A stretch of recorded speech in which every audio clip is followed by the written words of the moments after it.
Welcome to the Great Detectives of Old Time Radio. From Boise, Idaho, this is your host, Adam Graham. Got a comment? Email it to me, box13@greatdetectives.net. Cast your vote for the show on Podcast Alley, podcastalley.greatdetectives.net. And you can also follow us on Twitter at Radio Detectives. Before we get started, I do want to let you know about our sponsors. If you like the flexibility to live your life and do the things that are important to you, you'll like GoToMeeting. With GoToMeeting's conferencing solutions, you can meet virtually with clients and business partners and reduce the cost associated with doing business. GoToMeeting is from Citrix, the makers of the trusted GoToMyPC product. Like GoToMyPC, it's simple to use and doesn't require you to learn new technology. Listeners to the Great Detectives of Old Time Radio can try GoToMeeting free for 45 days.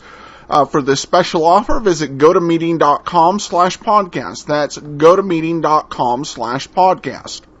Well, if you've been listening to Let George Do It, this episode is going to be maybe a little bit jarring. Last we heard the last episode of 1948 last week, and here we have the first episode of 1949. Where they change the musical score, and we get a kind of an interim score, but they also make a few other changes, and we'll see how they work out. Let's go ahead and get into today's episode, Murder and One to Go.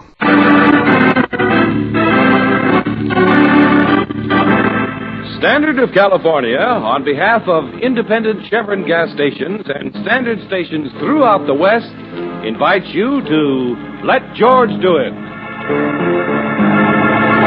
Murder and One to Go. Another adventure of George Valentine. Personal notice. Danger's my stock and trade. If life's giving you so much punishment you're buckling at the knees, you need my help. George Valentine.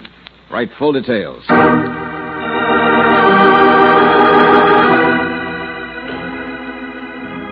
Dear Mr. Valentine, do you remember Carol Gordon? Once she was as glamorous and famous as any movie star you can name today. Then some 18 years ago, when talkies came in, she faded out of the limelight. Dead? Perhaps. But if she isn't, I must find her. The only clue I have is that someone thinks he saw Carol Gordon about a year ago, down on Skid Row. The enclosed check is a retainer.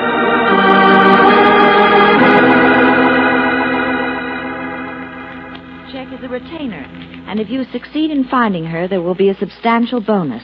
Sincerely yours, Henry Crichton. Henry Crichton. Business management and artist representation. Carol Gordon? Careful. Don't say you remember her, Brooks. He'll give your age away. Well, I don't remember. 2 world-shaking events took place in the 20s. The stock market crash and Carol Gordon. Her autograph always gets you 2 of Wallace Reed in the trade. And now Skid Row. Well, maybe this Mr. Crichton knows of a small part for her. Well, if he's gambling with $250 just to play Good Samaritan, I'd like to shake hands with that gentleman. And if he isn't, it might be a good idea to find out what's on his mind.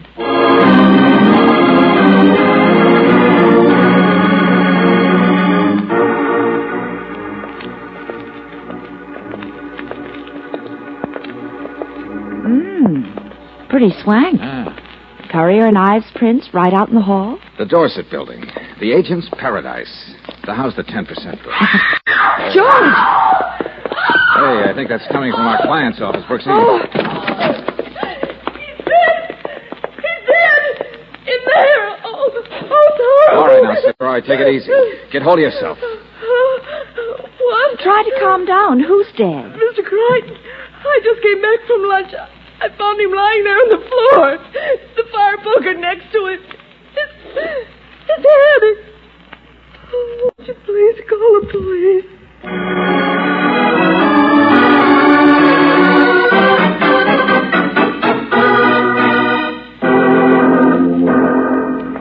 Valentine, I know you were put on this earth to keep me from being bored, to see that I don't fall into a rut. But please, let's keep this murder nice and simple. But take another look at this letter, will you, Lieutenant? You must admit Crichton might have been killed because he was determined to find Carol Gordon. Miss Brooks, I used to be a Carol Gordon fan. Why, it got so Mrs. Riley wouldn't let me go to the movies when her pictures were playing. Why, Lieutenant? But nobody's even thought of that woman in years and years. Crichton did, Lieutenant. Well, being just a plodding, unimaginative copper, I'm going to have to stick to facts. Namely, Crichton got his head bashed in with a poker from which all the fingerprints were carefully wiped off. Oh, that's quite a fact to be stuck with. There was a struggle, and the plug of the electric clock on the desk was pulled out of the wall. Now, that sets the time of the murder at 12:35. And a half a dozen people saw Miss Jackson, Crichton's secretary, in the coffee shop all through the lunch hour. Lieutenant, I understand Crichton had quite an imposing list of clients. Yes, sir, and I'm going to talk to every one of them. No flights of fancy for me, pal. Incidentally, Valentine, how are you going to go about tracing Carol Gordon? Obviously, she doesn't want to be found, and she probably doesn't look anything like she used to. And Skid Row is a pretty big place, you know.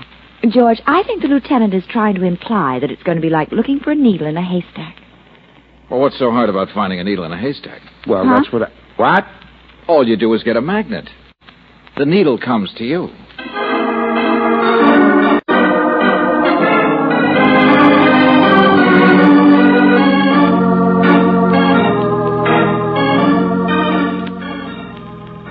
Now, look, Mr. Gabranian, what'll it cost me to have you run this picture in your movie house tomorrow afternoon? You mean you're going to pay me, fella? What's wrong with it, fella? Oh, nothing's wrong with it, Mr. Gabranian.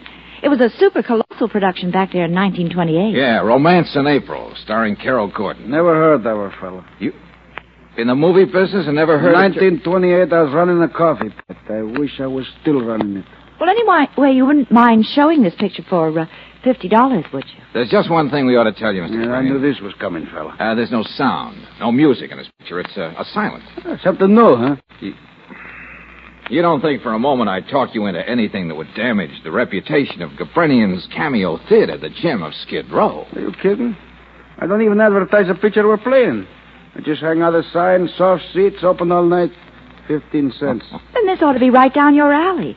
The slumber of your selected clientele won't be disturbed by any noises coming off the screen. Just a little piano music for mood. Yeah, lady, you might got something there. This is a gal who knows all the angles. Yeah, on her they look good, too. Too bad the Cameo ain't barbecue house like it used to be. You're a real nice filly, lady. Why, thank you, Mr. Gabranian. I don't know whether to blush or whinny. Huh? What's that? Now, what about it? Does Romance in April play here tomorrow? It plays. Money in advance, fella. No objection to me selling the tickets? You sell, but remember the tickets are numbered. I'll know just how many people go in. Oh, you're a trusting soul, Mr. Gabranian. You said it.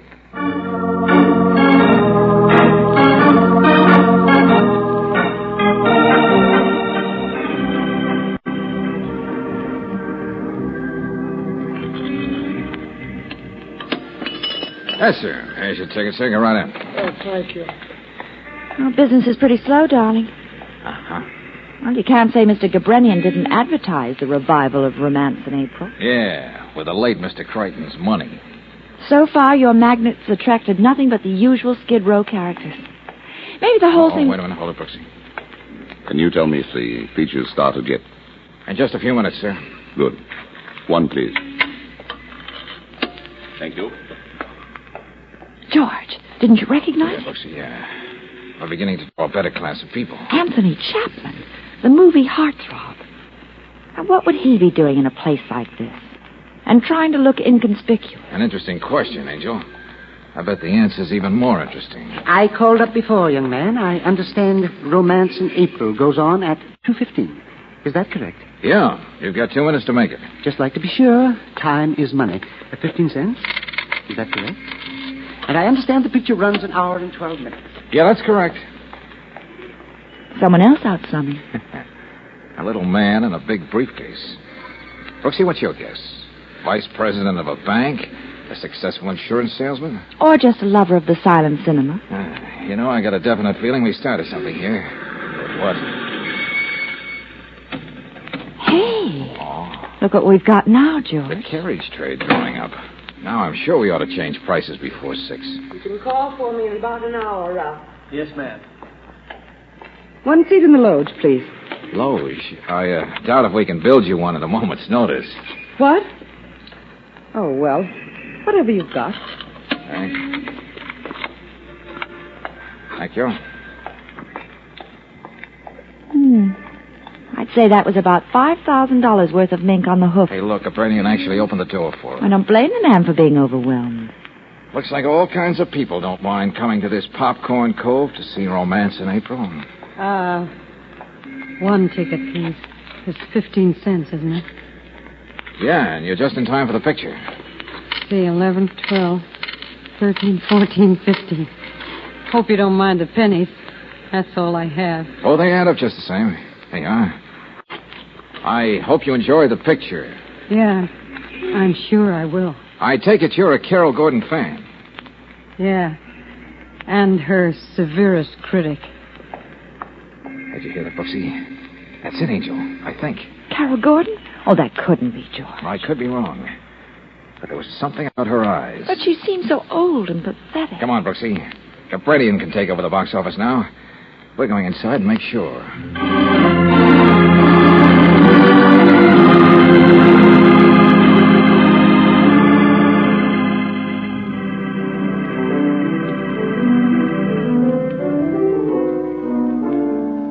Must have broken Gabredian's heart to hire a piano player for the day.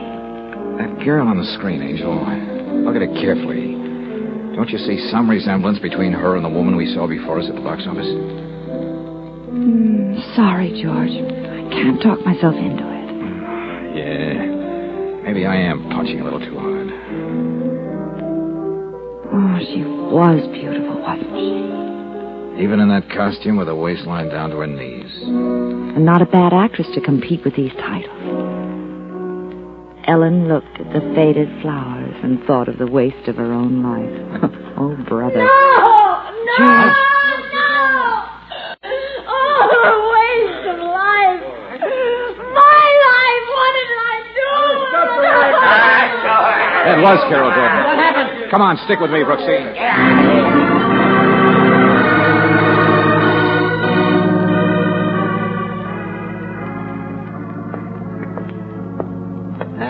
Her room is right down the hall here, folks. Yeah, see, Brooksy? I told you she didn't just vanish.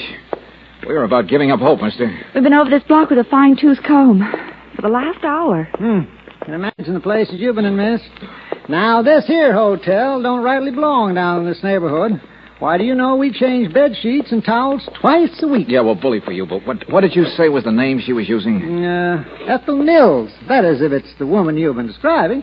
And, you know, funny thing. What's that? Huh? Well, about 20 minutes ago, while I was away from the desk, somebody left a bottle of champagne for her. Champagne? Yep. All wrapped up fancy, too. Brought it right up to her. No other hotel around here gives room service like we do. Well, here it is. She's in there all right, and I think I know what happened. What do you mean? Well, if Ethel has the bottle around, it don't last long. Well, something might have happened to her. In her frame of mind. Yeah, we better take a look, friend. Yeah, that's right, young fella. Don't want anything bad happening to the reputation of the hotel.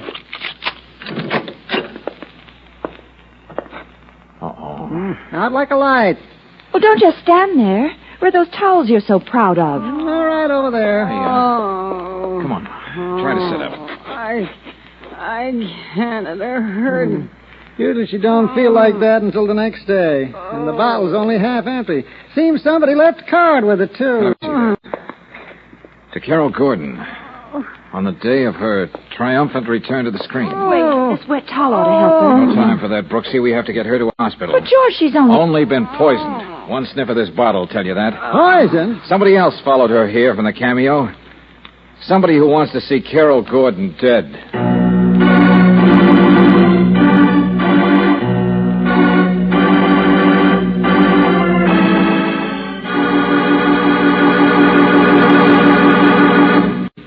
We'll return to tonight's adventure of George Valentine in just a moment. Meanwhile, a word about winter driving. If you find the January days are kind of chilly, don't forget, cold weather is rough on your car, too. It may mean a lot of grinding starting wear and extra drain on your car's battery. But a sure way to get fast starts, to keep your battery from working overtime, and to keep operating costs down, is to use Chevron Supreme gasoline.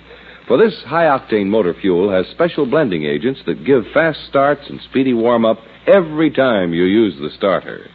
Besides lending a helping hand to your battery, Chevron Supreme gives fast pickup in traffic, smooth acceleration, and the extra power that makes your car great on hills.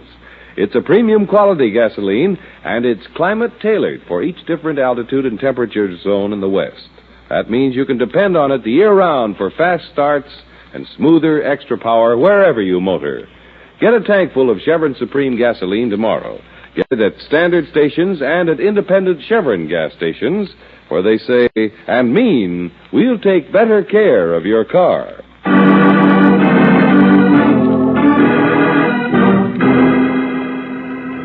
And now back to tonight's adventure of George Valentine. Someone hires you to trace down an old movie star named Carol Gordon. Even before you can get started, your client is found murdered. You pick up from there and finally locate the once famous beauty in a cheap Skid Row hotel. The payoff there is that someone's tried to kill her, too. If you're like George Valentine, you won't rest till you find out why murder is singing such a merry song of mayhem. Valentine, I don't care where you've got Carol Gordon. Get her down here to headquarters. Well, you can't blame me, Lieutenant, for hiding her out when she left the hospital. Somebody's out to get her. Now, look, chum boy, I'm not too sure the lady didn't try to poison herself. Yeah, so you've been saying, with bullheaded regularity. Well, you forget the elevator boy in Crichton's building. He recognized Carol Gordon's picture, put her right on the scene of the crime. Now, guilty conscience. I want to talk to her. Uh-huh. Maybe you got an answer for those three strangely out-of-place characters who showed up at the revival of Romance in April. Oh, Tony Chapman and Miss Ferris are both movie people. Maybe morbid curiosity brought them down there. Who knows? Riley. It seems a little more than coincidence that just when Crichton hired me to find Miss Gordon, those two should decide to take in one of her pictures at the Cameo. Well, also, both Chapman and Miss Ferris were managed by Crichton. And what makes it even more screwier, they just became engaged to each other. And yet they show up at that theater at different times. I don't care how it sounds. Chapman has an alibi for the time of Crichton's murder. The attendant in the garage of his apartment house vouches for the time. As for Miss Ferris, well, as far as she's concerned, she has no motive. And the mousy little man who showed up at the revival. The one with a briefcase under his arm. I told you I saw him hanging around the hospital, too. Okay. If and when we find this little gnome, I'll talk to him. In the meantime, you get Carol Gordon down here and fast.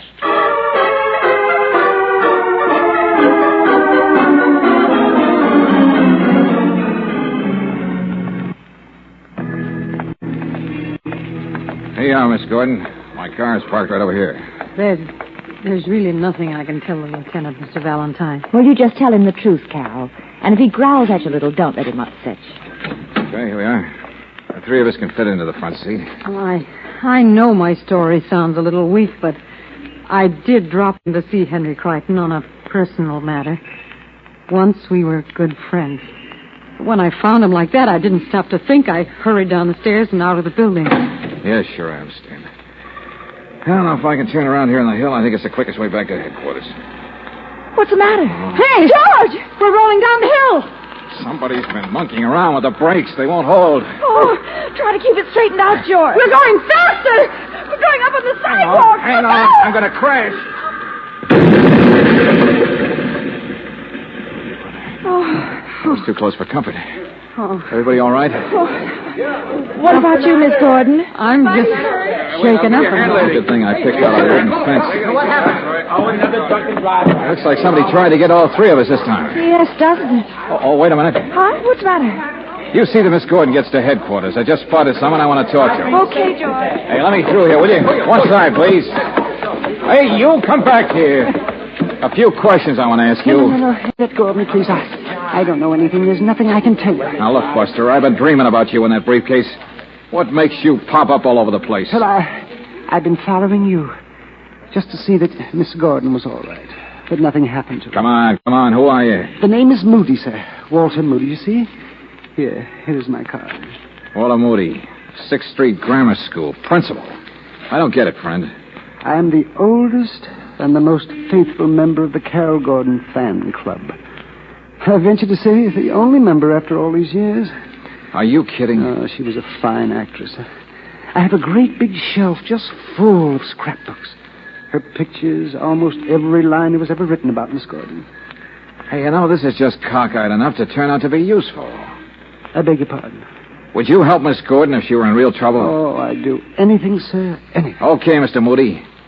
Let's begin by taking a look at that 5-foot shelf of yours.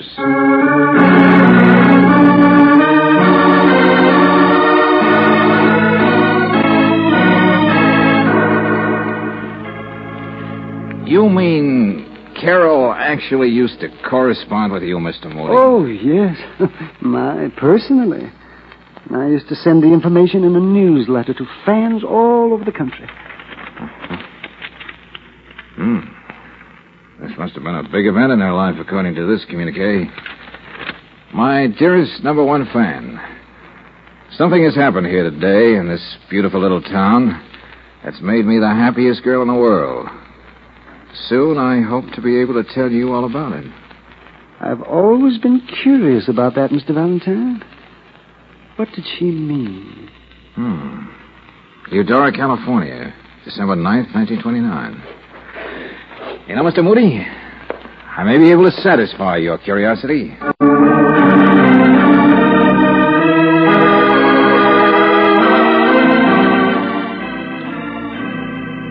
1929, December. Yep, right here in Maracas. December 9th. Ethel Mills and Anthony Switzer. I can remember them two very well. Well, first couples are married as justice of the peace. Anthony Switzer could be Tony Chapman. Why not? Huh? Look here, son. What's all the shooting about, anyway? What do you mean, Pops?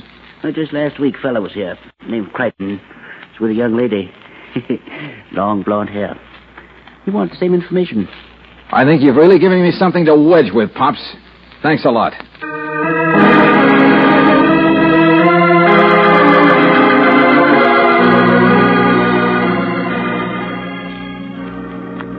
Naturally, I can't deny it, Valentine. It's a matter of record. Maybe you didn't deny it, Chapman, but you certainly have done everything to keep your marriage to Carol Gordon a secret.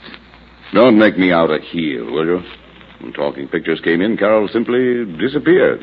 After a while, I thought she was dead. You know, it would be a terrible shock to your fans, Chapman, to find out that you let your wife simply disappear when she may have needed you. Don't I know that? And now engaged to beautiful and blonde Miss Ferris. No one can say I haven't tried to find my wife. When I heard about one of her pictures being shown, I even went to the theater thinking she might turn up. Uh-huh. And when she did you follow her and leave a bottle of champagne so she could celebrate her triumphant return to the screen? But... Well, I don't know what you're talking about. I lost her in the crowd after she ran out. You know, Chapman, you'd fit in nicely as the murderer of Crichton if you didn't have such a perfect alibi. I've been through all that with the police. The attendant downstairs in the garage told me to drive in at 12:30. Yeah, I know. You told him you weren't locking the car. Which I always do, but I'd lost my key. I haven't got around to getting one, as a matter of fact. Okay, Chapman, okay. I'm just checking. Anyway, now I can work out something with Carol and get a quiet divorce. Maybe... Tony, I've been waiting hours for you down in the lobby. What in the world is detaining you? Valentine, I'd like to meet Arlene Ferris, my fiancée. Tell me, Miss Ferris, do you make it a practice to become engaged to men you know are married? What? Why Tony. did you have to do that, Valentine? Arlene didn't know, and there's really no reason why she should. The whole thing might have been smoothed over. But you did know about Carol Gordon, didn't you, Arlene? You must be out of your mind. You and Henry Crichton paid a little visit to Eudora shortly before he was murdered. Arlene? Now, what was the deal? Were the two of you going to shake Chapman down after I located Carol? This isn't true, is it, Arlene? Why should I deny it? Seemed a very good idea at the time. Good Lord. Do you think I was infatuated with your worn-out boyish charm, your toupee, What? the caps on your teeth? Shut up, you... Who do you Well, think if you two are are going to have an tell me to emotional shut up? wing-ding, you probably want a little privacy. Good day.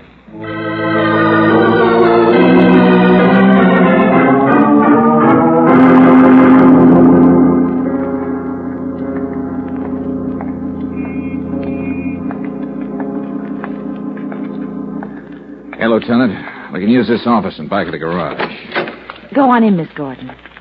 Tell me, Valentine, why a garage? Why didn't you call up and ask me to meet you in a Turkish bath? Oh, please, Lieutenant, the ladies. Now, what's this all about? Well, I didn't think you'd have any objections to Miss Gordon making a phone call. Oh, for the love of Mike, why couldn't she have done it from my office? It wouldn't have worked that way. Oh, I don't know if I can say the things you told me, Mr. Valentine. I hate Tony. Hated him ever since he didn't lift a finger to help me. When he knew I was desperate. But just do your best, Carol. As an actress, your best is better than you think. I'm sure of it. Okay, here's his number. I'll dial it for you. Well, Here you are. all right. Hello. Tony? This is Carol. Yes, I know this must be a shock to you. But listen, dear. Let me do the talking. Tony, I've been unfair to you all these years. I should have come back and let you have the divorce. It must have been dreadful for you. Couldn't we do that now? Quietly, so that no one need ever know. Then you'll be free. Yes. Meet me in 5 minutes on the corner of State and McGovern. Please hurry. Goodbye. Oh, you were wonderful. Yeah. That ought to get Mr. Chapman down here in the garage with the speed of light. Light? Why don't you try shedding some once in a while, Valentine? There shall be light, Lieutenant, I hope. Now, you ladies stay here in the office. Come on, Raleigh. Here's Chapman's custom job over here. Well, what do I do? Just stand here and admire it? What the... Come on back here, Lieutenant. We want to see this act without being seen. Why'd you do that? Just a pious hope. And if I'm wrong, I'll... Wait a minute. There's Chapman. Get back of his car.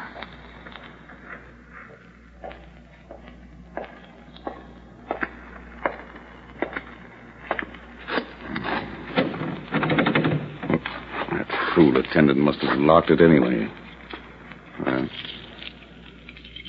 Having trouble, Buster? I'll take those keys, this one in particular. The one you said you'd lost. Your fancy alibi. Let go of this. Remember your manners, Chapman. Let Chum Boy have the key. What is this? A frame-up? Oh, famous last words. That's the trouble with elaborate alibis. People are so forgetful. Or to say it another way, friend, you just put the finger on yourself.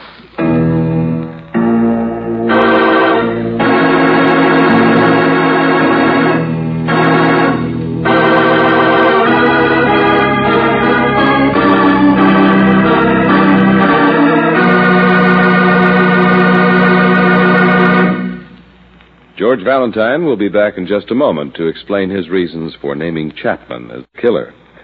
Meanwhile, quite a few folks have the impression that the only values an artist knows are color values. But not so with artist Ren Wicks of Beverly Hills, California. When it comes to economy in car operation, Mr. Wicks knows the value of RPM motor oil. Here's Mr. Wicks' statement, quote, "It takes a lot of things to keep a car running. One thing is good motor oil. That's why I selected RPM years ago. It reduces wear, cuts repair bills." Unquote.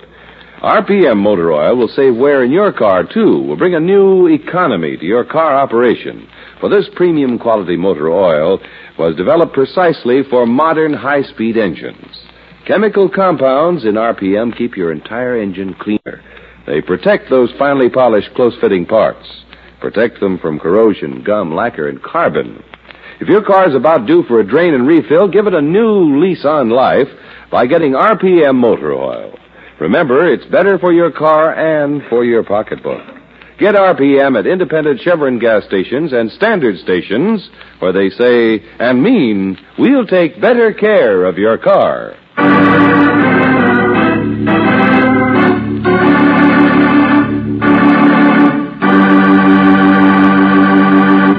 How did George Valentine come to suspect Chapman?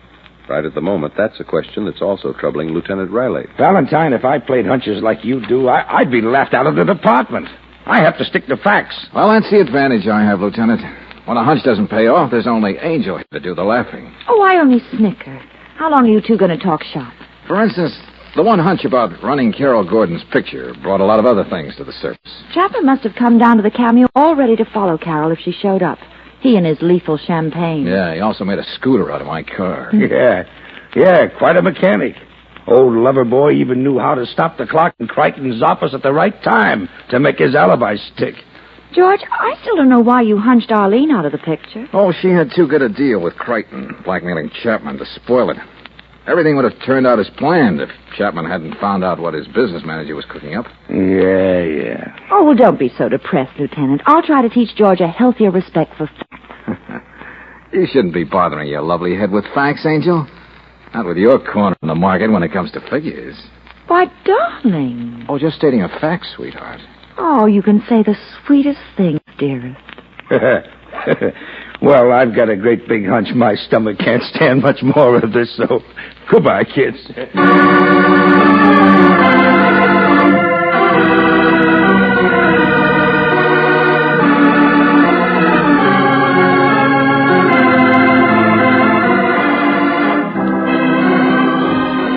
Tonight's adventure of George Valentine has been brought to you by Standard of California on behalf of independent Chevron gas stations and Standard stations throughout the West. Let George Do It stars Robert Bailey as George with Francis Robinson as Brooksy. Wally Mayer appears as Lieutenant Riley. Tonight's story was written by David Victor and Herbert Little Jr. and directed by Don Clark.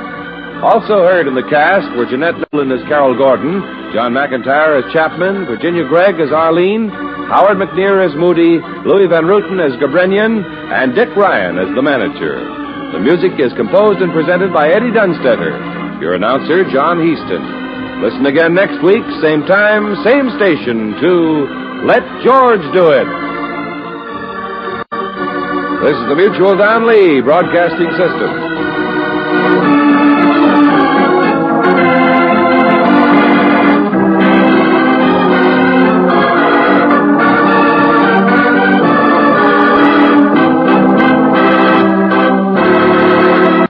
Welcome back. The score definitely changed kind of the feel of the show.